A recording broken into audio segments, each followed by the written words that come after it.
Welcome back to EdTech Arcade. Today we are discussing the Chrome OS 117 update with the addition of the color correction accessibility feature. On a Chromebook, select the status tray on the right, choose accessibility, and turn on color correction. Once that is turned on for the first time, you'll see the different filters.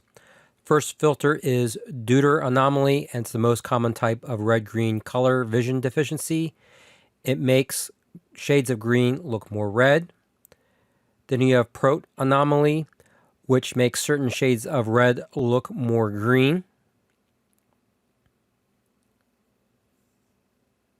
Then you can choose the next filter, which is trit anomaly, which makes it hard to tell the difference between blue and green and between yellow and red.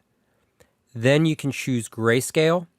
This is great for individuals with sensory processing issues or issues with overstimulation.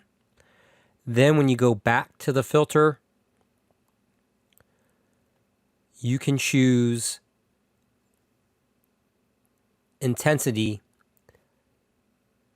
You can change intensity all the way from 0 to 100 to fit your unique needs.